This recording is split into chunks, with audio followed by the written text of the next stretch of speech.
தென்னையில கிடந்தவனுக்கு திடுக்குன்னு வந்துச்சான் கல்யாணங்கிற மாதிரி. இப்படி ஒரு வாய்ப்பா? நேற்று வீடியோவில் ஃபார்முக்கு ஒரு நல்ல விஷயம் நடக்க போகுது அப்படின்னு சொல்லியிருந்தோம் இல்லையா? என்ன விஷயம் பார்த்தீங்கன்னா, ஃபார்முக்கு ரோடு போட ஆரம்பிச்சிட்டாங்க.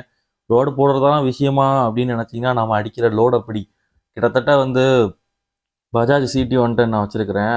1/4 டன் நெருக்கி லோடு ஏற்றிட்டு வந்துட்டுருக்கோம். திடீர்னு போகிற வழியில் மூடை கீழே வந்துட்டு வச்சுக்கோங்களேன், காட்டுக்குள்ளே எவனும் ஏற்றி விட்றது இருக்க மாட்டான். அந்த மூடையை ஏற்றி மேலே வைக்கிறதுக்குள்ளே போதும் ஆகி போயிடும்.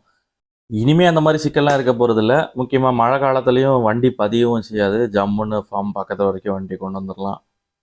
யார் பார்த்த வேலைன்னு தெரியல, எந்த மகாராசா மனு போட்டானோ ரோடு பண்ணைக்கு பக்கத்து வரைக்கும் வந்துடுச்சு. அந்த மகாராசனுக்கு நன்றி. நான் அடிச்ச மணி கடவுளுக்கு கேட்டு சொல்லியோ கவர்மெண்ட்டுக்கு கேட்டுருச்சு. அடி சாம்பார் அப்பாயின்மெண்ட் ஆர்டர். டேய் துணி ஏங்கிட்ட இருக்கு, மணியை நீ வச்சுக்கடா.